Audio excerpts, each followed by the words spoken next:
Bismillahirrahmanirrahim. Assalamualaikum warahmatullahi wabarakatuh.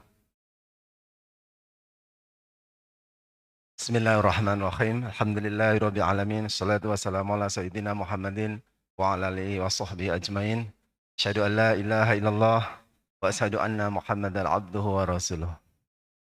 Jamaah tahlim akad pekan ketiga Masjid Kuba yang insyaallah dirahmati oleh Allah Subhanahu wa taala. Alhamdulillahirabbil alamin. Puji syukur kehadirat Allah Subhanahu wa taala.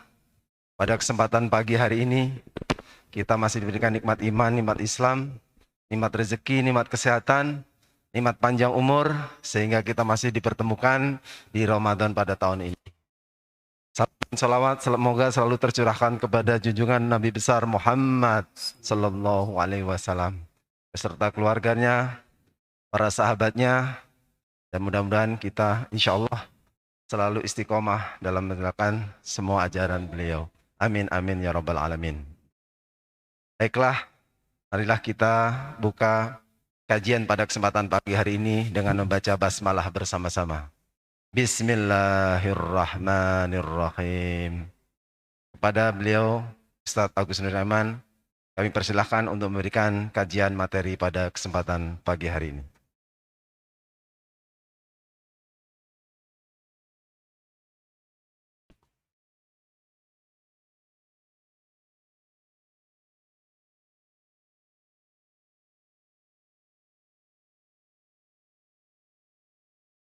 Assalamualaikum warahmatullahi wabarakatuh. Innal hamdalillah nahmaduhu wa nasta'inuhu wa nastaghfiruh wa na'udzu billahi min shururi anfusina wa min sayyiati a'malina. May yahdihillahu fala mudilla lahu wa may yudlil fala hadiya lahu.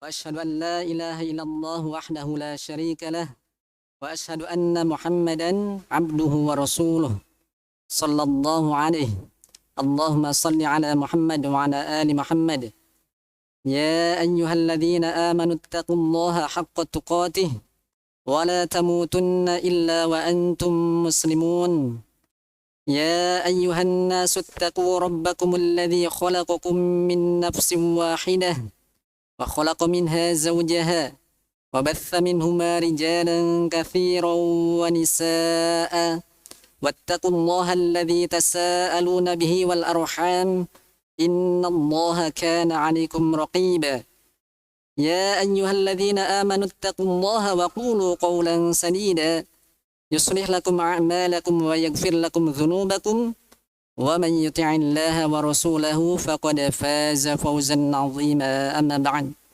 معاشر المسلمين hadirin jamaah Masjid Kuba yang semoga senantiasa dirahmati Allah Subhanahu wa ta'ala. Alhamdulillah, senantiasa kembali kita memuji syukur Allah Subhanahu wa ta'ala atas maunah dan taufiknya kita masih bisa istiqomah untuk menjalankan ketaatan-ketaatan kepadanya.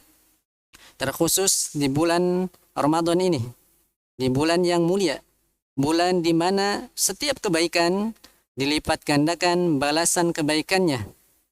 Mudah-mudahan Ramadan kita kali ini lebih bermakna dan semoga Allah Ta'ala menerima semua amal ibadah kita di bulan Ramadan ini ataupun di bulan-bulan yang lainnya.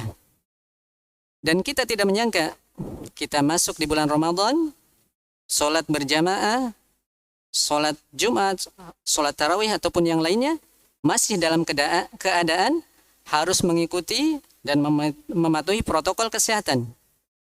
Takdir Allah itu pasti terjadi. Tali syariat itu berlaku. Dan hisab yang sejati pastinya menanti. Oleh karenanya, hendaknya kita semua menyambut Ramadan ini dengan segala kekuatan. Siapa tahu, ini adalah Ramadan kita yang terakhir. Kemudian, hadirin rahimakumullah, kita juga bersyukur pada Allah atas nikmat rizki yang bersifat umum yang Allah Ta'ala anugerahkan kepada kita. Yaitu nikmat-nikmat duniawi berupa harta atau yang semisalnya. Ataupun nikmat rizki yang bersifat khusus yang Allah Ta'ala anugerahkan kepada siapa saja yang Allah Ta'ala kehendaki, berupa ilmu ataupun keimanan. Hanya saja, kalau kita berbicara tentang rizki, yang ada di benak kita umumnya, rizki itu adalah harta. Lebih dipersempit lagi, rizki itu adalah uang. Kalau seseorang misalkan di dalam dompetnya berjejer uang berwarna merah, gambar pahlawan proklamator, ya, merdeka sudah, ya, merdeka, tenang, bahagia dan semisalnya. Terasa rizkinya itu luas, lapang dan semisalnya. Akan tetapi kalau yang berjejer di dompetnya itu gambar pahlawan Patimura yang membawa golok, membawa pedang, wah berat sudah. Hidup ini penuh perjuangan, ya, seperti itu. Terasa rizkinya sempit dan semisalnya. Padahal rizki Allah itu sangat luas. Harta itu, uang itu bagian dari rizki Allah Subhanahu wa Ta'ala. Memiliki anak-anak yang soleh dan solehah itu rizki. Memiliki istri yang solehah itu rizki. Keluarga yang taat beragama, pemimpin yang baik dan adil. Memiliki jamaah, tetangga yang baik, yang taat beribadah itu adalah rizki. Secara khusus, ilmu juga adalah rizki. Bahkan itu hal yang istimewa. Sebagaimana dibahasakan di dalam kitab Manzumah Al-Lu'lu'i yang kita bahas, penulis menyebut ilmu itu sebagai rizki. Wal ilmu qad yurzaquhu shagiru fi sinnihi wa yuhramul kabiru. Dibahasakan dengan rizki. Kemudian, salawat dan salam semoga senantiasa tercurah limpahkan kepada panutan alam Rasulullah Sallallahu Alaihi Wasallam, kepada keluarganya, para sahabatnya dan segenap umatnya, dan mudah-mudahan kita semua termasuk di dalamnya. Amin ya Rabbal Alamin. Kemudian hadirin rahimakumullah, sebelum dilanjut, tadi kita mendapatkan kabar duka, ya, saudara kita, saudari kita, ibunda kita, nenek kita tercinta yang bernama Ibu Hajah Sukarmi binti Kumpluk, ibunda dari Bapak Haji Suhermanto, kalau tidak salah, ya. Ya, qadarullah, hari ini beliau telah meninggalkan kita semua, dan kita doakan semoga Allah Ta'ala menerima semua amal ibadahnya, mengampuni segala dosanya, menempatkannya di tempat terbaik di sisinya, di surganya Allah, di Firdaus Al-A'la, amin ya Rabbal Alamin. Dan mudah-mudahan keluarga yang ditinggalkan diberikan, dianugerahkan kesabaran yang sempurna dan pahala yang agung atas musibah yang menimpanya. Allahumma gfir laha warhamha wa'afiha wa'fu anha, amin ya Rabbal Alamin. Kemudian hadirin rahimakumullah, insyaallah ta'ala beberapa menit ke depan kita akan lanjutkan kembali kajian kita membahas Manzumah Al-Lu'lu'i yang berisi tentang nasihat seputar adab dan etika di dalam menuntut ilmu. Dan ilmu ini merupakan perkara yang agung, ya, perkara yang penting di dalam beragama, karena setiap amalan ibadah harus dibangun di atas ilmu. Dan ilmu ini adalah perkara yang bisa mengangkat derajat seorang hamba. Sebagaimana Allah Ta'ala berfirman, yarfa'illahu alladhina amanu minkum walladhina utul ilma darajat. Allah Ta'ala akan mengangkat derajat orang-orang yang beriman di antara kalian dan orang-orang yang diberi ilmu dengan beberapa derajat. Surat Al-Mujadalah atau Al-Mujadilah ayat 11. Allah Ta'ala juga berfirman, hal yastawil ladhina ya'lamuna wal ladhina la ya'lamun. Apakah sama antara orang yang berilmu dengan yang tidak berilmu? Ini kalimat pertanyaan pengingkaran. Yang intinya adalah tidak akan sama. Orang awam pun kalau ditanya apakah sama yang berilmu dengan yang tidak berilmu, pasti jawabannya tidak akan sama. Kalau kita ambil contoh, antara pulpen yang ada isinya dengan yang tidak ada isinya, pasti beda. Yang ada isinya bisa digunakan, bermanfaat. Yang tidak ada isinya, tidak bisa digunakan. Disebutkan di dalam kitab Mukhtasar Minhajul Qasidin, ya, yang merupakan kitab yang membahas intisari dari kitab Ihya Ulumuddin, ya. Disebutkan bahwasanya Ibnu Abbas radhiyallahu taala anhu berkata, lil ulama'i darajatun fawqal mu'minina bi 700 darajah. Ma baina darajataini masiratu khamsi mi'ati amin. Kata Ibnu Abbas radhiyallahu taala anhuma, para ulama itu memiliki derajat-derajat di atas orang-orang yang beriman dengan 700 derajat. Masya Allah. Jadi derajatnya 700 di atas orang-orang yang beriman. Ma baina darajataini, jarak antara dua derajat, satu derajat dengan derajat yang lainnya, masiratu khamsi amin. Sejauh perjalanan 500 tahun. Masya Allah. Ya. Ini menunjukkan tingginya kedudukan para ulama. Demikian Nabi SAW juga bersabda, wa inna fadlal alimi alal abidi ka fadlil qamari lailatal badri ala sairil kawakibi. Kata Nabi SAW, sesungguhnya keutamaan seorang alim, seorang ahli ilmu atas seorang yang ahli ibadah itu seperti keutamaan malam bulan purnama, bulan di saat purnama mengalahkan seluruh bintang-bintang. Kama qala sallallahu alaihi wasallam. Hadis ini diriwayatkan oleh Imam At-Tirmidzi, Abu Daud dan Ibnu Majah. Dalil-dalil di atas menunjukkan keutamaan ilmu dan ulama, sekaligus menunjukkan urgensinya ilmu. Karena Islam itu tegak dengan ilmu. Peradaban Islam itu dibangun di atas ilmu. Hal-hal yang bersifat fisik semuanya terlahir karena adanya ilmu. Kemudian hadirin rahimakumullah, karena ilmu itu adalah perkara yang agung, perkara yang indah, menuntutnya itu adalah ibadah, maka kita harus memperindahnya di dalam mencarinya. Oleh karenanya, penting bagi kita, bagi para penuntut ilmu, untuk mempelajari adab-adab dan etika seputar menuntut ilmu. Dan di antara tulisan yang sangat indah, yang membahas seputar adab dan etika tersebut adalah Manzumah Al-Lu'lu'i. Ya. Yang insya Allah ta'ala akan kita bahas. Dan insya Allah ini adalah pembahasan terakhir dari Manzumah Al-Lu'lu'i. Karena memang Manzumah ini sangat ringkas. Kita ambil dari yang terkandung di dalam kitab Jami' Bayanil Ilmi wa Fadlihi, sekitar 35 bait syair saja. Syairnya ringkas tapi insya Allah syarat makna, ya, mencakup nasihat bagi penuntut ilmu. Dan di sesi berikutnya insya Allah kita akan membahas tentang Fadlul Islam, keutamaan Islam, yang merupakan rangkaian dari silsilah akidah yang akan menyelamatkan seorang hamba dari api neraka, supaya kita mengetahui apa itu Islam, hakikat Islam itu seperti apa, ya. Dan insya Allah ta'ala di pertemuan berikutnya. Dan kita lanjutkan kajian kita, kajian Manzumah Al-Lu'lu'i. Pertemuan yang telah lalu kita sampai di bait syair yang ke-23. Kita masuk bait syair yang ke-24. Qala al-mu'allif rahimahullahu ta'ala, Bismillahirrahmanirrahim. Al-ilmu bahrun muntahahu yab'udu, laisa lahu haddun ilaihi yuqsadu, wa laisa kullul ilmi qad hawaitah, ajal walal usyru walau ahsaitah. Kata mu'allif rahimahullahu ta'ala, ilmu itu adalah lautan yang ujungnya sangat jauh.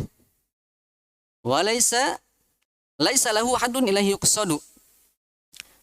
Dan tidak ada batasan yang bisa dicapai kepadanya.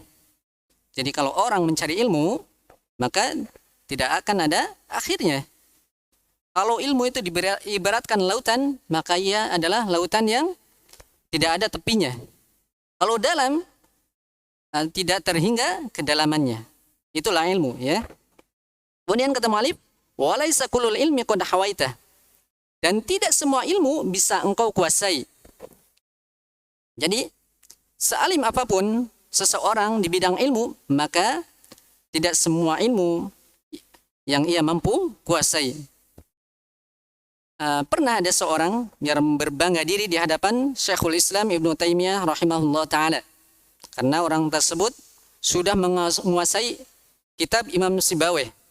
Hal yang dimaklumi, ya, bahwasanya Imam Sibawayh ini adalah pakar ilmu nahwu, ya, di masanya. Orang tersebut berbangga di hadapan Syekhul Islam Ibnu Taimiyah karena merasa sudah menguasai kitab tersebut. Kata Syekhul Islam Ibnu Taimiyah, Di dalam kitabnya Sibawayh ada 80 masalah yang beliau keliru di dalamnya. Barangkali kamu tidak mengetahuinya. Jadi Syekhul Islam di sini bukan berbangga diri, tapi menegur orang yang berbangga diri di hadapannya. Maka mungkin saja seorang itu spesialis atau ahli di dalam satu disiplin ilmu, tapi belum tentu ia menguasai seluruhnya. Seorang ahli fikih bisa jadi ada satu pembahasan fikih yang ia kurang memahaminya, dan itu sudah pasti seperti itu.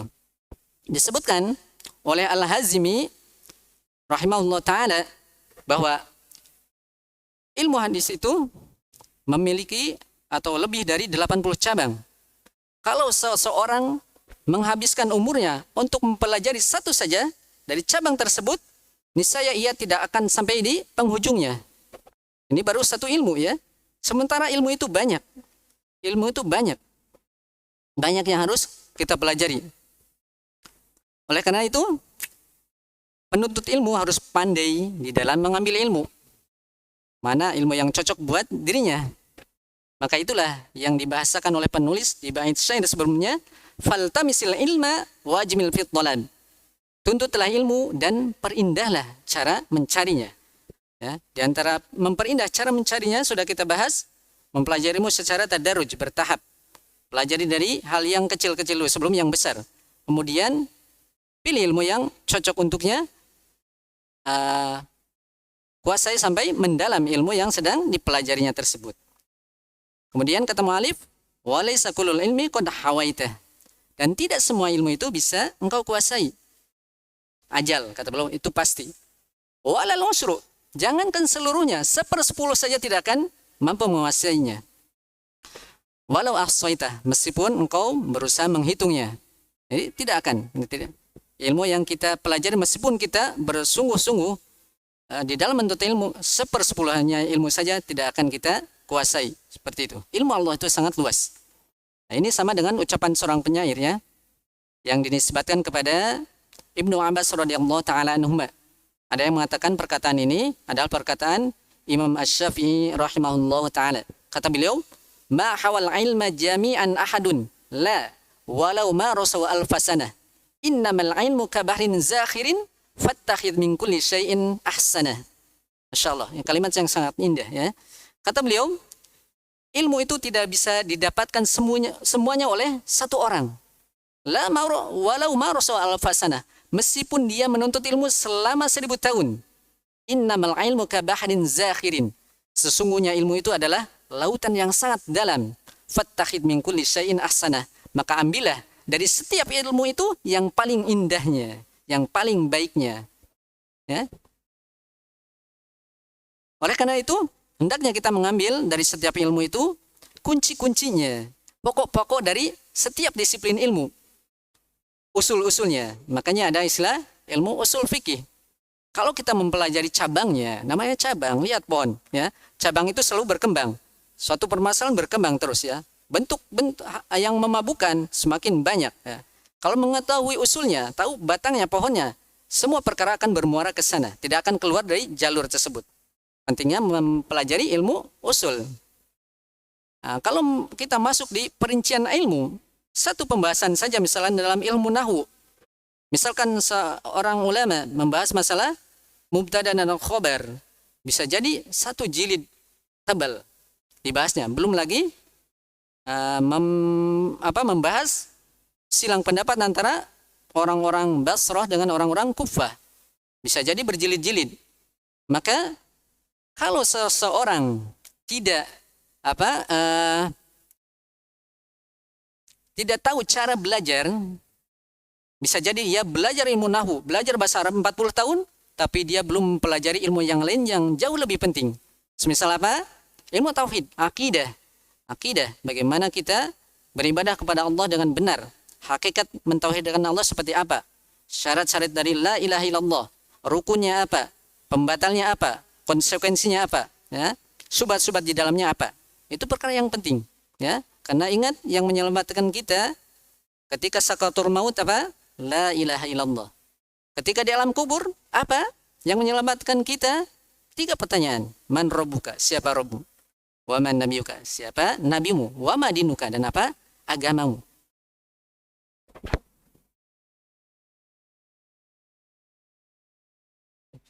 Mohon maaf sebelumnya, ini ada pemberitahuan dari panitia. Mobil Honda putih merek B 1599 VON minta tolong dipindahkan karena mau persiapan mobilisasi perlengkapan untuk memandikan jenazah. Ya. Terima kasih. Jazakallahu khairan. Ya. Jadi seorang itu tidak bisa mendapatkan seluruh ilmu, ya. Maka hendaknya ia perbaiki cara belajarnya. Ya. Ambil dari ilmu itu dasar-dasarnya, pokok-pokoknya, usul-usulnya. Dan ingat, umur kita itu terbatas. Kalau kita bagus di dalam cara kita bagus dalam belajar, insya Allah lebih mempersingkat umur kita dan umur kita lebih berkah. Kemudian kata mu'allif rahimahullah ta'ala, wa ma baqi 'alaika minhu aktsaru. Asalnya wa ma baqiya. Wa ma baqi 'alaika minhu aktsaru mimma 'alimta wal jawadu ya'thuru. Apa-apa yang tersisa dari ilmu tersebut, yakni yang belum engkau pelajari, itu lebih banyak daripada yang sudah kamu pelajari, yang sudah kamu ketahui. Ya.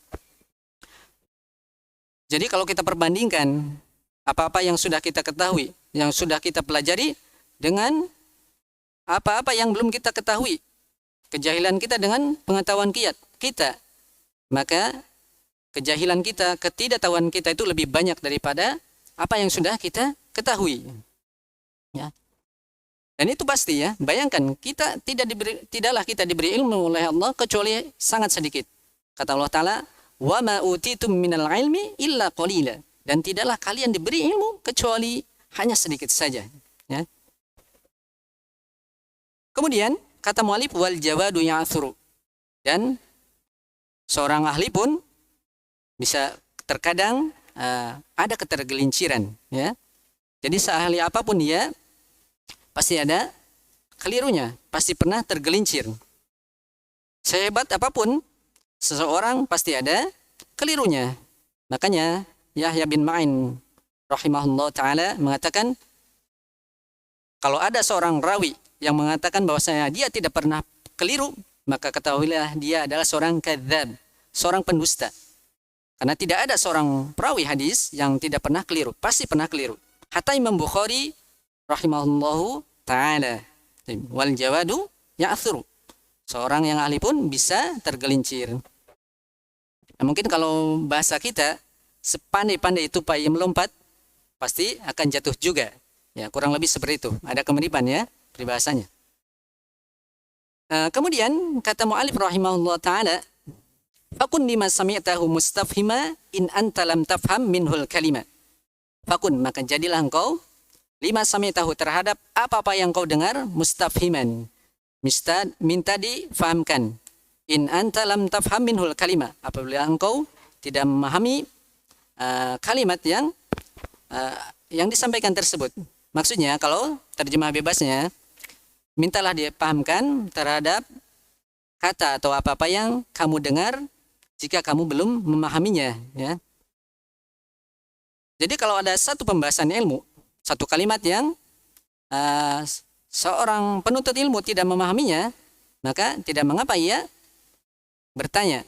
Tapi ingat, pertanyaannya adalah mustafhima, minta dipahamkan, bukan bertanya untuk debat atau ngetes kemampuan seorang guru dan semisalnya, ya. Yang kadang di antara penuntut ilmu yang kurang baik akhlaknya, ya bertanya pada gurunya tujuan untuk apa? Mendebatnya, ingin ngetes kemampuannya.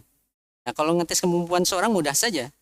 Coba saja yang ahli misalkan metode dan semisalnya, suruh baca aja Al-Quran di pertengahan juz Al-Quran, ya, atau suruh ngimamin sekalian, ya, seperti itu. Akan kelihatan ketenangannya dan semisalnya, ya, seperti itu. Jadi ini adalah adab yang harus diperhatikan. Tidak boleh kita bertanya untuk mendebat orang yang ditanyanya. Maka hendaknya penuntut ilmu itu duduk di majelis guru sebagai penuntut ilmu, bukan sebagai penuntut fitnah. Karena kadang ada orang yang hadir majelis ilmu, tujuannya apa? Mencari-cari kesalahan orang yang menyampaikan ilmu, dicari salahnya di mana, ya. Kalau ketemu langsung dikritik habis, dicela dan semisalnya. Maka ini hati-hati, ya. Karena ada perkataan Imam Ibnu As-Sakir rahimahullah taala, kata beliau, siapa yang mengkritik ulama dengan tujuannya untuk menghina dan mencela, maka Allah taala akan mematikan hatinya sebelum kematian badannya. Ya, naudzubillah min dzalik, ya. Bisa dilihat di Al-Ilmam fi Asbab Dhafil Iltizam. Dan kita pernah, ya, ditanya seorang saat saya ngimamin di suatu masjid, bukan di sini waktu itu.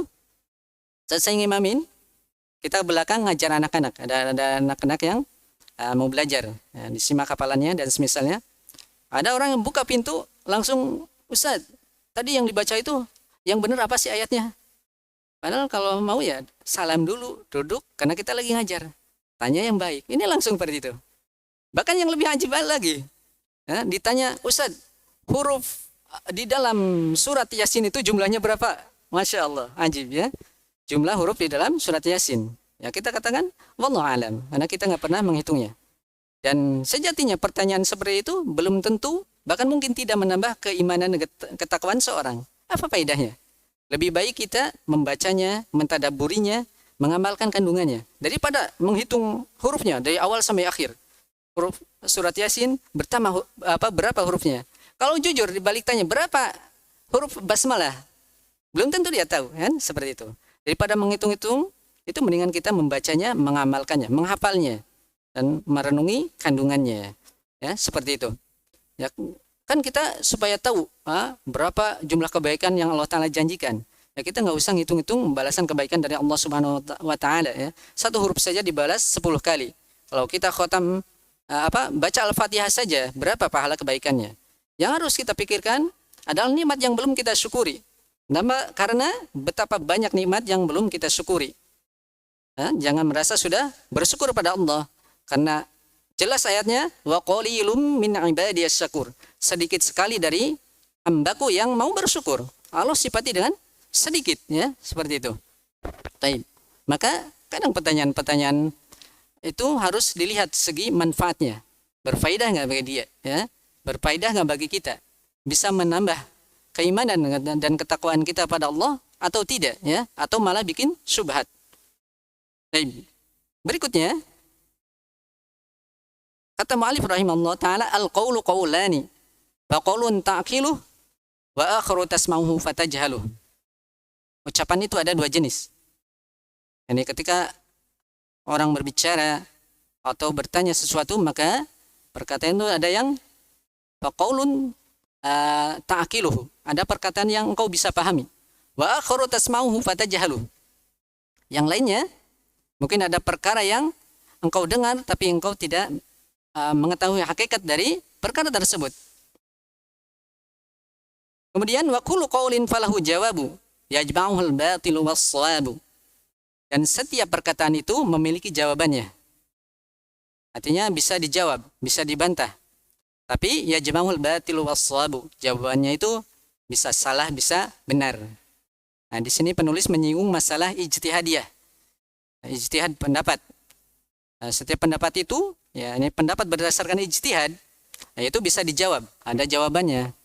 Hanya saja jawabannya itu bisa benar atau salah. Maka di antara hal yang perlu dipahami bahwa ketika seseorang ditanya suatu perkara masalah ijtihadiyah dan ia mampu menjawabnya, jangan dia anggap 100% jawabannya itu benar. Tapi katakanlah jawaban kau itu benar, tapi masih mengandung kemungkinan salah.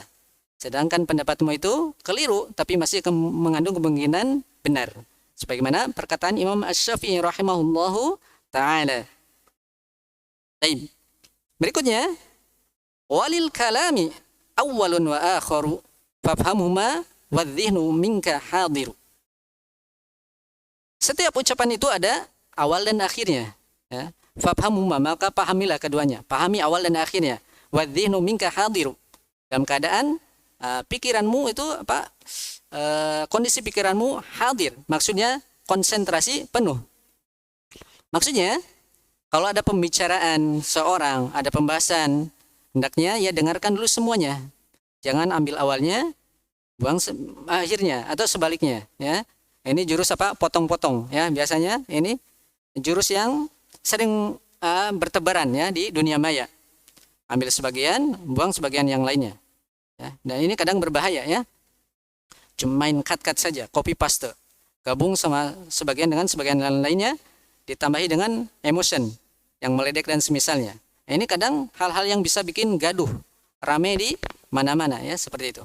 Ini juga adab di dalam ilmu, ya, seperti itu. Harus perhatikan. Jadi seorang itu harus pandai melihat pembicaraan siapapun dia, ya. Lihat pembicaraannya secara utuh. Jangan dipotong-potong sehingga menyebabkan ucapan orang tersebut menjadi dua makna, ya.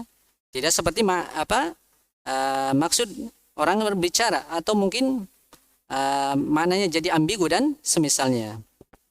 Dan ketika seorang itu ditanya suatu masalah, ya pahami dengan benar pertanyaan tersebut dari awal sampai akhir. Tidak mesti jawaban itu harus dijawab.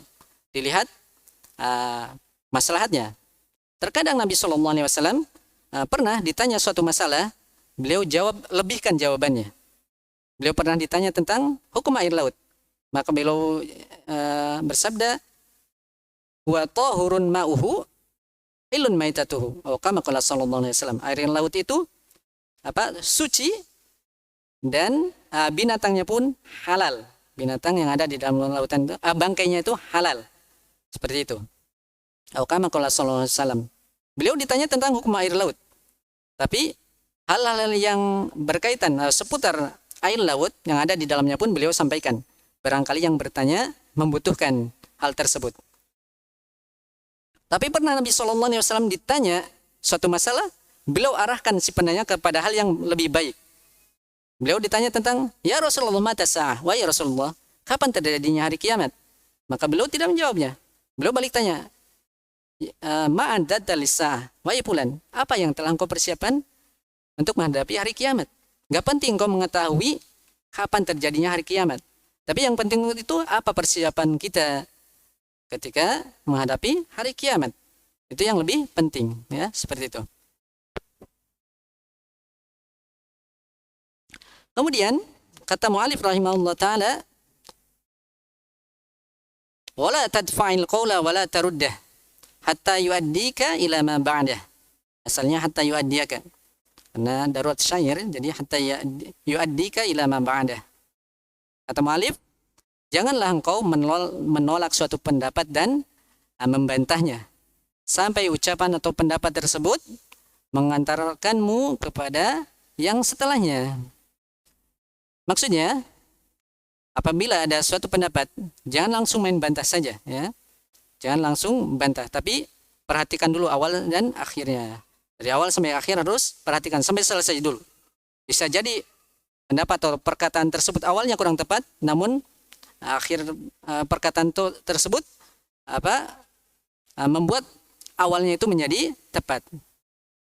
Yang intinya, kalau ada suatu perkataan, biarkan dulu sampai selesai, baru komentar, kan seperti itu. Ini juga adab ketika diskusi dan semisalnya. Kemudian kata mu'alif rahimahullah ta'ala, farubbama a'ya dzawil fadaili jawabu ma yulqa minal masail. Terkadang jawaban suatu permasalahan yang disampaikan kepada seorang alim itu terasa berat. Ini seorang alim merasa berat ketika menjawab suatu masalah. Terasa sulit dan semisalnya. Maka ketika orang yang ditanya ketika mendapati permasalahan yang seperti itu, bagaimana? Kata mu'alif, fayumsiku bisamti an jawabi inda tiradi syaki fi shawabi. Maka hendaklah ia menahan diri dari menjawabnya. Dengan cara diam. Inda tiradi syaki fi shawabi. Ketika ia ragu akan kebenaran yang ia ucapkan. Dan kadang seperti itu. Seorang alim itu kadang ragu. Masalah yang ia tanyakan padanya pernah ia pelajari, tapi ia ragu dalam hal tersebut, maka hendaknya ia menahan diri dari menjawabnya, tidak berbicara pada hal-hal yang ia ragu di dalamnya. Dan ini termasuk adab di dalam menyampaikan ilmu. Dan Imam Malik rahimahullah ta'ala, pernah kita singgung ya, beliau pernah ditanya 40 perkara, 40 masalah, beliau cuma menjawab 4 saja. Bahkan terkadang beliau ditanya, beliau diam, tidak menjawabnya. Dan tidak ada ya lagi yang berani bertanya kalau Imam Malik sudah diam, ya.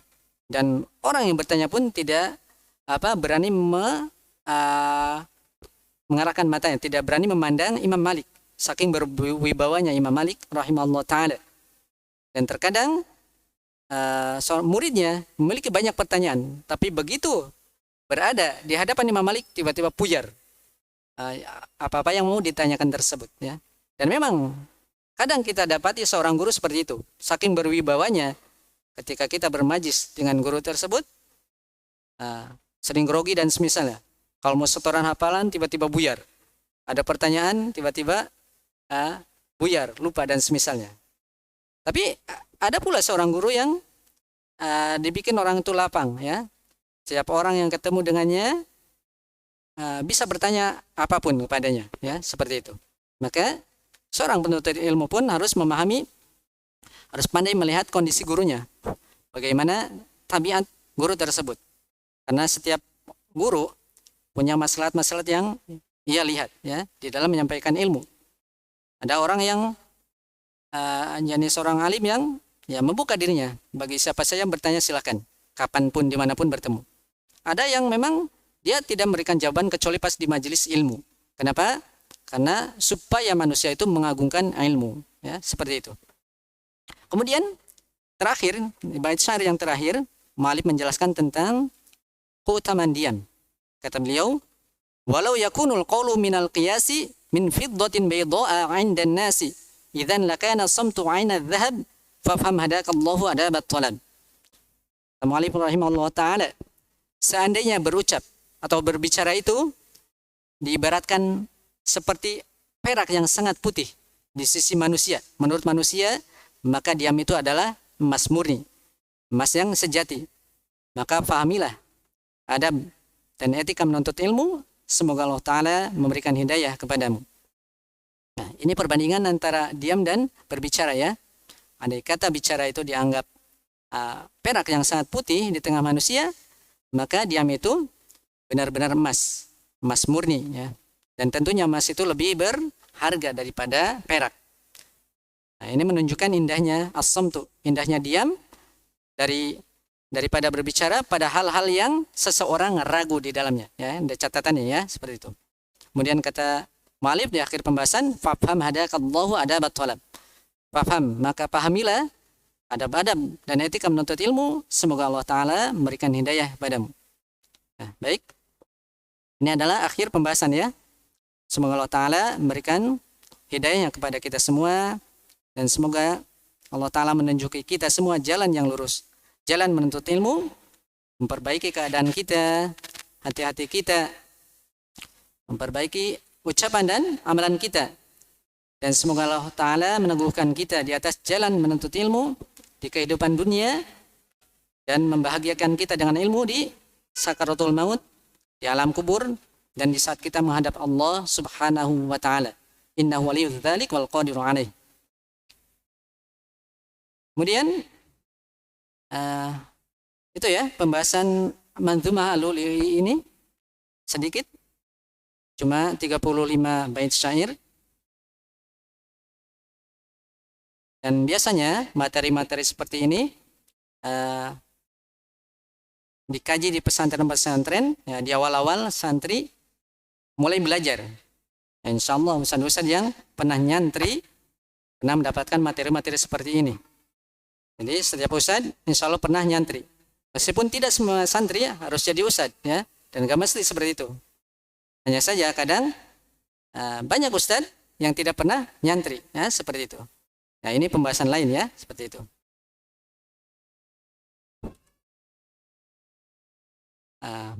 Kemudian ketika kita sudah mengetahui adab-adab di dalam menuntut ilmu, kita mempelajari ilmu, mendalaminya, berikutnya kita pun harus mengetahui adab-adab di dalam mendakwahkan ilmu. Seperti itu. Karena dakwah ini perkara yang agung. Ya. Paling tidak memahami dulu definisi dakwah itu apa, hakikatnya, kaidah-kaidah di dalamnya.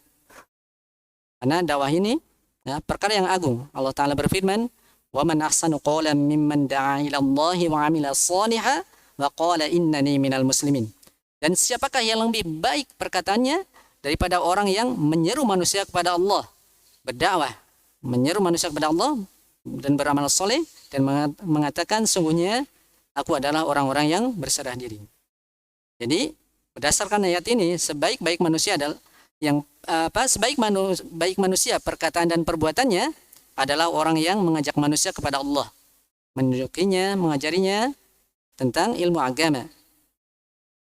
Dan dakwah ini memiliki kedudukan yang sangat agung karena ia adalah tugas para nabi dan rasul. Ia adalah tugas mulia yang karenanya Rasulullah SAW diutus. Demikian pula ya, para pengikutnya diberikan tugas untuk menyampaikannya, untuk melaksanakannya. Allah Ta'ala berfirman, "Qul hadhihi sabili ad'u ila Allahi ala basiratin ana wa man ittaba'ani." Ila akhir ayat. Kata Allah Subhanahu wa taala, "Qul," katakanlah Muhammad, "hadhihi sabili," ini adalah jalanku. Aku dan orang-orang yang mengikutiku menyeru kalian kepada Allah di atas basirah, di atas hujah yang nyata. Masya Allah, ayat ini sangat indah. Coba kita perhatikan. Pertama, kul hadihi. Hadihi sabili. Hadihi. Di sini, ayat ini menggunakan isim isyarah. Kalau belajar nahwu paham ya. Isim isyarah itu menunjukkan sesuatu yang sangat jelas. Maka faidahnya dari ayat ini terkait dakwah. Karena ayat ini konteksnya berbicara tentang dakwah. Namanya dakwah itu harus jelas. Harus terang. Tidak boleh sembunyi-sembunyian. Tidak boleh sirriyah. Kalau ada dakwah sirriyah, sembunyi-sembunyian, perlu diteliti, perlu waspada. Nah, itu biasanya orang-orang melakukan teror, dakwahnya seperti itu, ya, seperti itu. Ya. Dan biasanya mereka yang melakukan teror jauh dari ilmu, belajar ilmu cuma sedikit, kadang dari internet dan semisalnya. Yang kita pernah tahun berapa? 2008 kalau nggak salah, waktu masih mondok di kampung, diajak kajiannya tauhid katanya, diundang teman, ternyata teman nggak datang. Isi kajiannya seperti itu ya. Dari jam 8 malam sampai jam 4 pagi kita kajian dan debat di dalamnya, ya. Yang aneh ya, sebagai pembicaranya cuma membawa buku catatan. Tulisannya apa? Surat, nomor ayat. Kita yang suruh baca Quran, terjemahannya apa? Ujung-ujung apa? Suruh berbeat. Saya bilang berbeat untuk siapa? Ya kita kan mau mendirikan syariat Islam katanya. Oke, siapapun sepakat untuk mengamalkan Islam. Tapi kalau mendirikan negara Islam, butuh ilmu yang lain kita bilang. Negara kita negara apa? Seperti itu. Ya tidak penting mengetahui siapa orangnya. Yang penting kita tahu sistemnya. Akhirnya kita bilang, coba datangkan kitabnya. Biar kita kaji ulang. Ya, kata orang tersebut, oh tidak ada kitabnya. Ini cuma kesimpulan dari kitab Tafsir Ibnu Katsir, Mustalahul Hadis yang lainnya. Kita bilang, nggak ada. Kitab tersebut sudah kita kaji, nggak ada membahas masalah mendirikan negara Islam dan semisalnya, ya, seperti itu. Kemudian kita bilang kalau memang paham syariat Islam dengan benar, pasti Anda paham bahasa Arab dengan benar, karena Islam ini sumber-sumber Islam dijelaskan dalam bahasa Arab. Al-Quran bahasa Arab, hadis bahasa Arab, karya-karya ulama juga dalam bahasa Arab. Ini dia nggak mampu jawab, ya. Ini saya tutup, kita lanjutkan lain kali diskusinya. Ya. Karena kita di pondok habis subuh ada kajian, kita pun harus masak karena jadi koki ustadz ya di pondok waktu itu. Jam 4 pagi baru saya pulang, montel sepeda waktu itu. Ya. Alhamdulillahnya kita kondisi aman ya, karena dapat kabar orang-orang yang pernah masuk di situ ketika datang ke tempatnya, markasnya itu ditutup ya, matanya, ya, tutup matanya, jadi tidak tahu dia tempatnya di mana, ya seperti itu. Jadi ini orang-orang yang seperti itu melakukan teror itu jauh dari ulama, ya, ilmunya kurang dan jauh dari ulama. Lihat, ketika orang Khawarij dulu di masa Sayyidina Ali radhiyallahu taala anhu, mereka jauh dari ulama. Tidak ada seorang sahabat pun yang ada di tengah mereka. Ketika diperangi oleh Sayyidina Ali, mereka tidak bertobat. Tapi ketika didakwahi oleh Ibnu Abbas dengan ilmu, beliau mendatangi langsung ke markas mereka setelah minta izin ke Sayyidina Ali. Sayyidina Ali tidak mengizinkan. Saya mengkhawatirkan keselamatanmu, wahai anak keponakan Nabi Shallallahu Alaihi Wasallam. Seperti itu. Tapi kata beliau, tidak masalah, insya Allah aman-aman saja. Begitu datang, berdebat, beliau coba menyampaikan 3 ayat 1 hadis. Masya Allah. Dijelaskan tafsirnya, 2.000 di antara mereka langsung bertobat ketika itu. Disebutkan riwayat lain 4.000. Masya Allah ya. Dengan angkat pedang dan perangan, diperangi dengan senjata mereka tidak bertobat, tapi dengan ilmu, dengan hujah mereka langsung bertobat. Ini menunjukkan kuatnya ilmu, ya, pentingnya ilmu. Dan lihat di situ orang Khawarij di situ tidak ada satupun seorang sahabat ada di tengah mereka. Menunjukkan orang-orang biasa melakukan teror itu jauh dari ulama. Sedikit ilmu jauh dari ulama. Dan biasanya mereka adalah hudatsaul asnan, ya. Mereka itu ada anak-anak muda. Nah, coba ya anak muda. Rata-rata yang melakukan hal tersebut anak muda. Dan pernah guru kita ketika hendak berangkat ke bandara naik taksi, ya, baru naik taksi, supir taksinya bertanya tentang jihad. Masya Allah nih, supir taksi bertanya tentang jihad, luar biasa. Jelaskan ya, tentang jihad, terus bertanya terus, sampai akhirnya paham.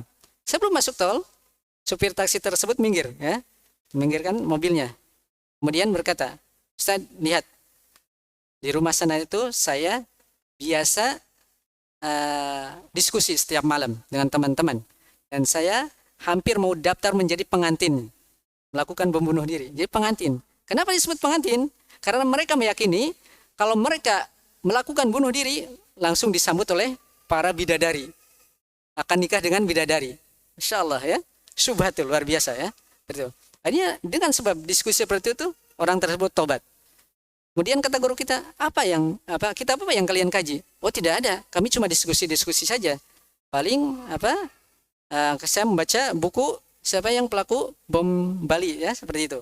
Dan itu jauh dari ulama juga kan, ini bahayanya ya. Rata-rata seperti itu, dari diskusi seperti itu. Memahami ayat ya, berdasarkan akalnya, secara letterlek dan semisalnya. Tidak lihat pemahaman para ulama bagaimana seperti itu. Jadi hati-hati. Pentingnya ilmu ya. Maka dakwah itu harus jelas, tidak boleh sirriyah. Kemudian ayat berikutnya, Qul hadhi sabili ad'u ila Allah. Ad'u pakai fi'il mudhari ya.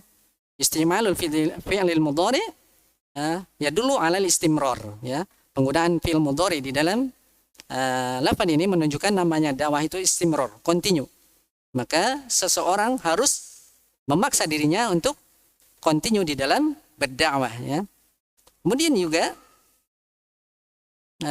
dalam ayat Qul hadhihi sabili ad'u ila Allah. Ingat di sini, ad'u, saya menyuruh kalian kepada Allah.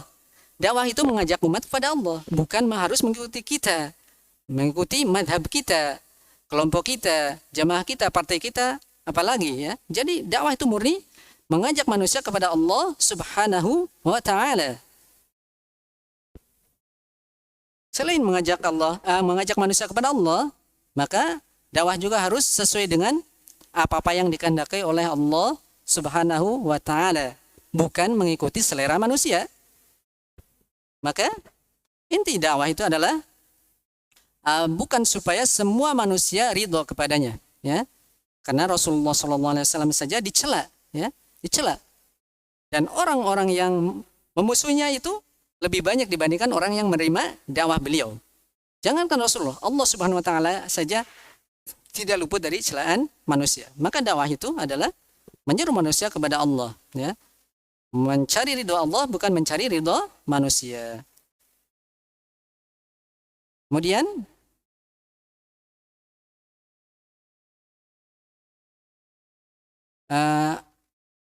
dalam ayat tersebut ala basiratin, di atas basirah. Mengajak manusia, mengajak kalian kepada Allah di atas basirah. Basirah itu ada ilmu dan yakin, ya. Harus dibangun di atas ilmu, bukan cuma sekedar semangat semata.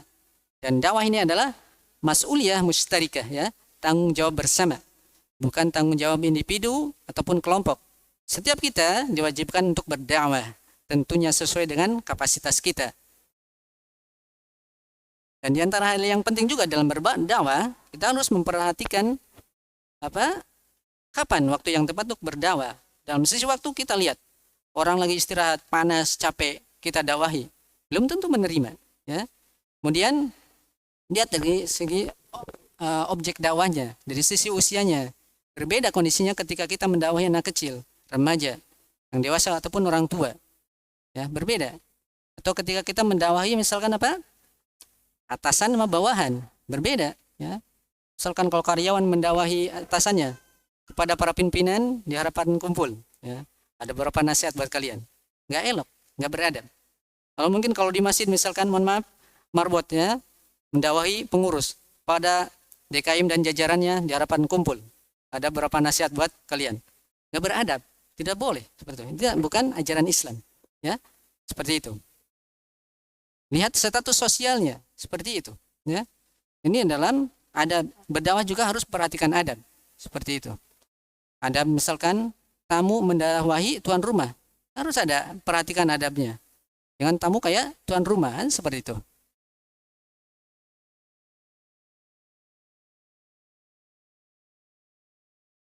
Nah, itu ya. Kita jadi apa? Sedikit menyinggung masalah dakwah, ya. Ini pembahasan panjang, ada kita khusus membahas masalah dakwah ini, ya. Dakwah kontemporer, pembahasannya lumayan agak ini juga karena bahasanya kontemporer. Dari fikih dakwah, nah, itu dijelaskan di situ. Dan tema kita kali ini adalah pembahasan masalah adab seputar menuntut ilmu. Dan alhamdulillah pembahasannya telah selesai. Insyaallah taala di sesi berikutnya kita akan membahas kitab Fadlul Islam insyaallah taala. Demikian yang bisa disampaikan, kurang lebihnya mohon maaf, wallahu a'lam bishawab. Mohon maaf atas kata-kata yang kurang berkenan atau mungkin ada salah kata di dalam penyampaian tadi. Subhanakallahumma bihamdika asyhadu an la ilaha illa anta astaghfiruka wa atubu ilaik. Walhamdulillahirabbil alamin. Kami serahkan kembali waktunya kepada moderator. Terima kasih Ustaz. Alhamdulillah demikian tadi kajian pekan ketiga Ahad pada kesempatan pagi hari ini. Dan insya Allah sangat bermanfaat buat kita dan menambah wawasan keilmuan keagamaan kita. Dan mudah-mudahan kita bisa terapkan dalam kehidupan sehari-hari. Amin, amin ya rabbal alamin. Baik, sebelum saya tutup, mungkin ada yang ingin bertanya? Kami persilakan. Ya, silakan. Satu pertanyaan. Assalamualaikum warahmatullahi wabarakatuh. Waalaikumsalam warahmatullahi wabarakatuh. Mau tanya Ustadz, Ya, silakan. yang pernah saya baca, dalam mendapatkan ilmu, ada ilmu yang muktasab Muktasab. dan ghairu muktasab. Ilmu yang ditulis, dipelajari dengan metode dan juga tanpa metode. Apakah maksud dengan ghairu muktasab, Ustadz? Jika dihubungkan dengan surah Al-Baqarah 269. Yu'til hikmata may yasha wa may yu'tal hikmata may yasha faqad utiya khairan katsira. Apakah kaitannya dengan ayat tersebut? Kemudian dengan surah Al-Kahfi ayat 65, di mana cerita tentang masalah Nabi Musa bertemu dengan Nabi Khidir. Fawajada 'abdan min ibadina atainahu rahmatan min indina 'allam wa 'allamnahu min ladunna ilma. Kemudian pertanyaan kedua, apakah semakin orang berilmu maka semakin tinggi pula tingkat fitnahnya? Terima kasih. Baik, jazakallahu khairan. Pertama, jawaban yang pertanyaan pertama antara ilmu muktasab dengan ghairu muktasab. Muktasab secara bahasa kan diusahakan, dipelajari seperti itu. Jadi bagaimana hukum asal dalam ilmu itu harus belajar. Innamal ilmu bita'allum. Sungguh ilmu itu bisa didapatkan dengan cara mempelajarinya. Ya. Nah, kita terlahir dalam keadaan tidak mengetahui apa-apa. Hanya saja terkadang ada orang-orang tertentu Allah Ta'ala berikan ilmu secara langsung. Ya. Berikan ilmu tanpa harus bersusah payah. Bisa jadi dia begitu mengenal langsung memahaminya seperti itu. Ya, ada memang orang yang harus bersusah payah. Misalkan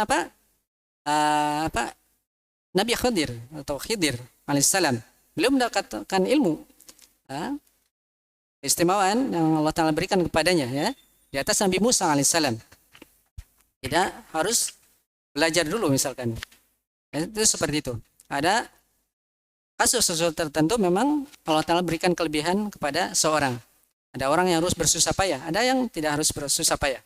Cuman hukum asalnya, namanya ilmu itu harus dengan belajar. Karena hidayah itu hukum asalnya adalah dengan mencarinya. Ihdinas siratal mustaqim. Tapi ada orang-orang tertentu yang memang Allah Ta'ala berikan hidayah dengan mudahnya, ya, seperti itu. Wallahu a'lam bishawab. Mungkin bisa ditanyakan ke ustadz yang lain ya, yang lebih memahami. Kemudian jawaban yang kedua, terkait seorang semakin tinggi ilmunya, semakin besar fitnahnya. Itu sudah konsekuensi, ya. Semakin tinggi keilmuan, semakin tinggi keimanan, semakin besar ujiannya, semakin berat. Termasuk menyampaikan ilmu, itu juga berat ujiannya, ya. Tidak mudah. Kadang hal-hal yang tidak perlu disampaikan malah disampaikan. Akhirnya bikin fitnah dan semisalnya, ya. Karena setan makin berusaha, ya, merusak hubungan manusia, merusak yang lainnya seperti itu, ya. Jadi tugas yang berat ketika kita menyampaikan ilmu ataupun yang lainnya. Sudah konsekuensi. Ketika kita semakin beriman, semakin berilmu, besar fitnahnya. Bisa jadi ilmu malah kita semakin banyak berilmu, bisa jadi semakin malas beramal. Itu fitnah juga, ujian. Wallahu a'lam bishawab. Itu Pak Ji. Baik, terima kasih. Cukup? Coba insyaallah. Baik, alhamdulillah. Kajian hari ini kita sudah berakhir dan marilah kajian pada kesempatan pagi hari ini kita tutup dengan baca hamdalah bersama-sama. Alhamdulillahirabbil alamin. Wassalamualaikum warahmatullahi wabarakatuh.